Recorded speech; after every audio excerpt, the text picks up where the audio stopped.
Hey guys, what's up? In today's video, we are filming a top 5 easy philodendron that you could possibly have in your collection. And I chose these philodendron because they are currently the top 5 philodendrons that's in my collection that haven't given me any fuss.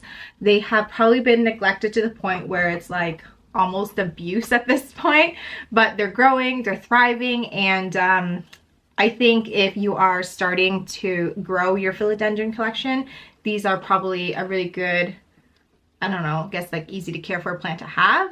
So yeah, let's get into this video before my ADHD gets the best of me. All right, so let's start off with this one right over here. This is the Philodendron Gloriosum zebra, and this was imported in from Ecuador. And oh, it's kind of blurry.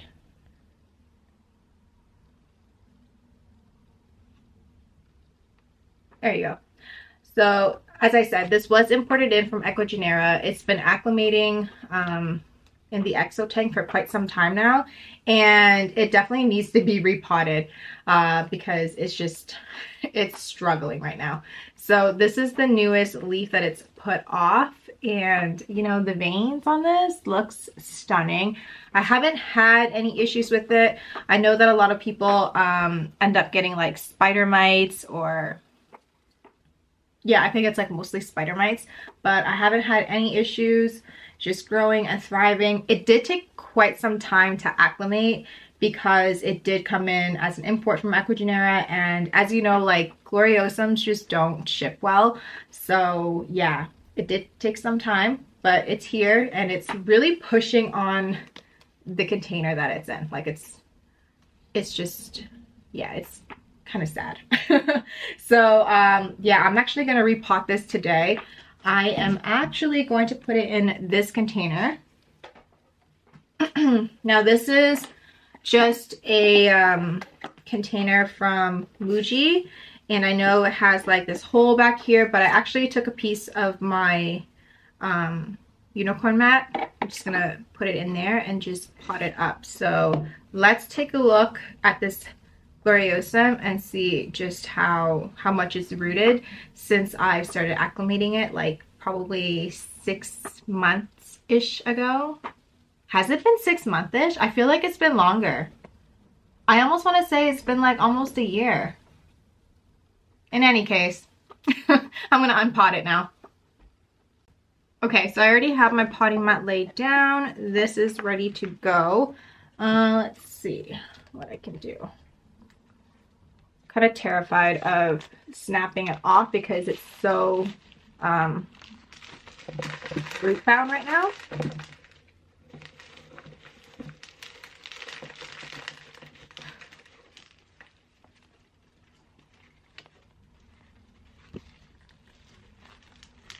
Oh yeah, it's like super root bound.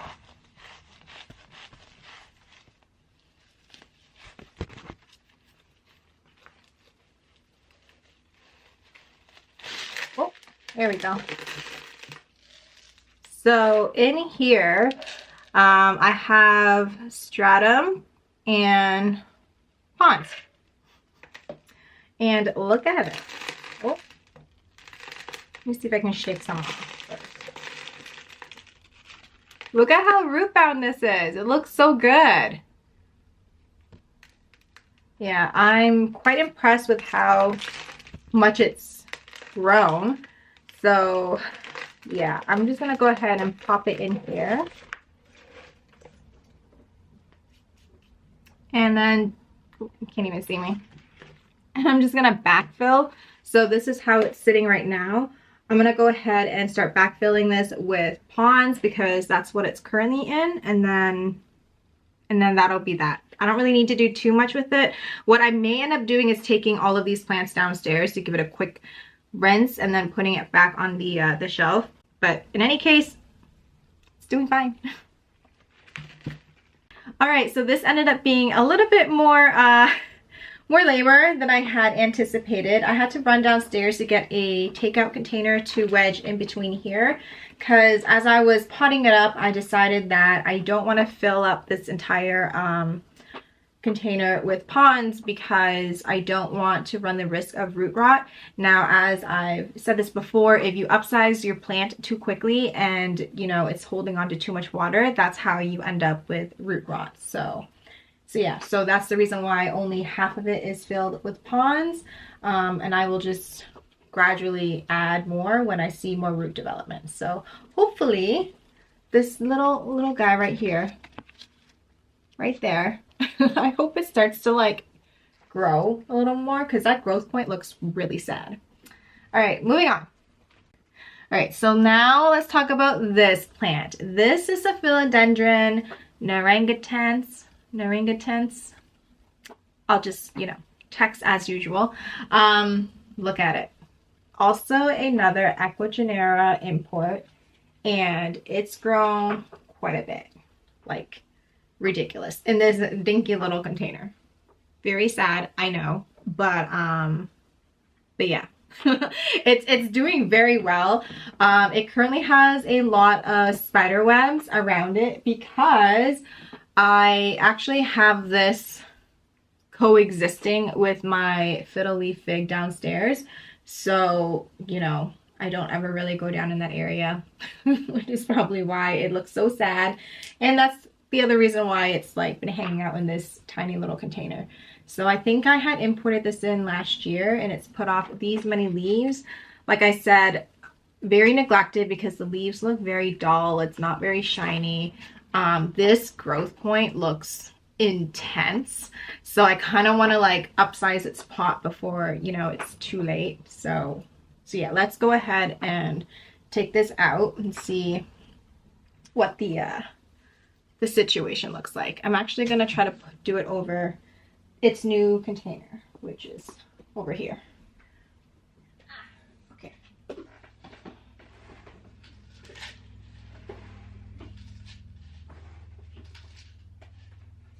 Okay, so this is going to be its new home, which is just a little bit bigger than, you know, what it's currently in.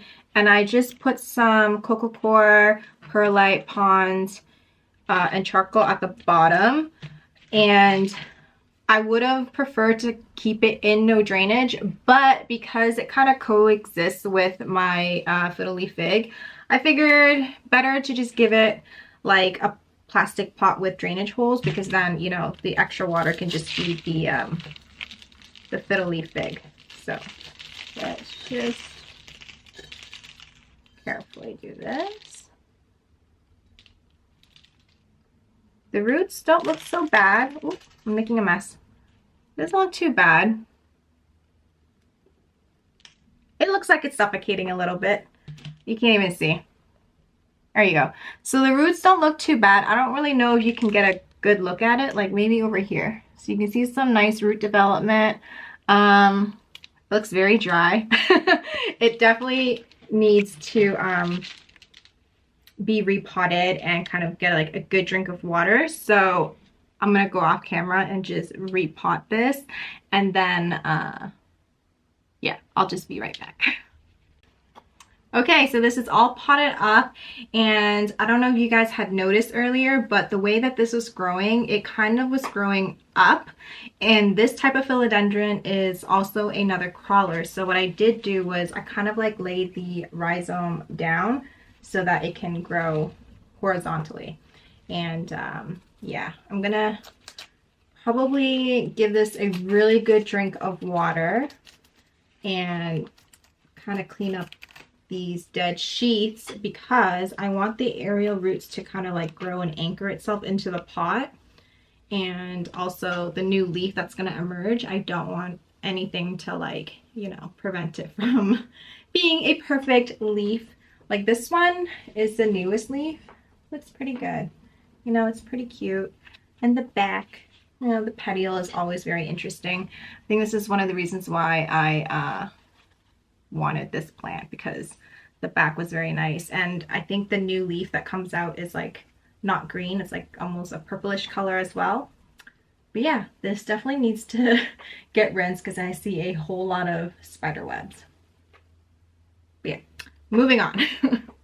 All right, so this next plant that is super easy to care for is this Philodendron Mommy. Now, I know she looks kind of rough, but that's because, you know, she's been neglected for almost 3 years now, and, you know, please don't judge me, but I think the reason why I've been neglecting this plant is simply because it puts off one perfect leaf and then it just starts to yellow. And then it puts off a new leaf and then it starts to yellow.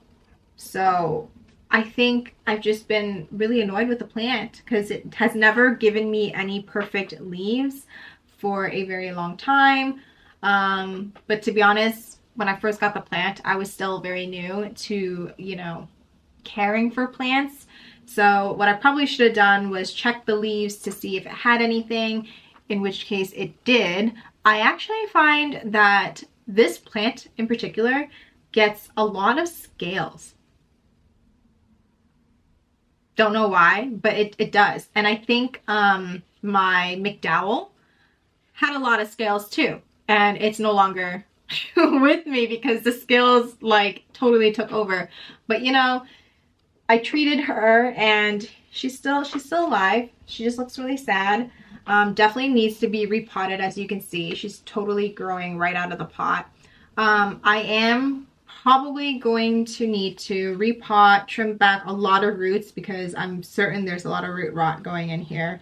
So that'll be another video. You guys can hold me accountable to that. It'll be next week. Yeah, because there's a lot of things going on in here, and in order for me to save it, I need to probably cut it way back. So that'll be another video, but she still makes the cut because 3 years of neglect and still, you know, holding on to some leaves at this size is pretty phenomenal if you ask me. So the next two plants that I want to show you guys are actually imports from Ecuagenera, and I'm actually quite impressed at the fact that, one, it's acclimated so well. Two, it's put off like these beautiful leaves. So let's start with this one. It's closest to me. This is the Philodendron Designum, and look at this glossy leaf. I feel like had I had repotted this sooner, the leaves would have been even rounder and bigger, but maybe the next one. So this and this are the two new leaves, and then it even held on to, I don't even know if I can do this, it even held on to like the older leaves, like the import leaves. So I'm very impressed, to be honest with you. And yeah, it definitely needs to be repotted. You can see it's like just suffocating right here, but it's very well rooted, so I'm happy for that. And I actually want to put it into this container just because I want to experiment and see if I can actually get it to do what I want it to do. I want this plant to kind of like grow out of the pot and continue to grow horizontally. I think it would look so cute if it could do that, but I mean, if it starts to die, I'm just gonna repot it into like a rectangular pot. But yeah, so there's this and this one. This is another philodendron whose name I cannot pronounce, so you just get a text. But this plant put off this new leaf right here, and she looks gorgeous, beautiful, just so pretty. And this is the first leaf it gave me, and this is the second leaf. But like I said, I feel like because it's in this little container, it needs it definitely needs a bigger home so I can continue to put off bigger leaves.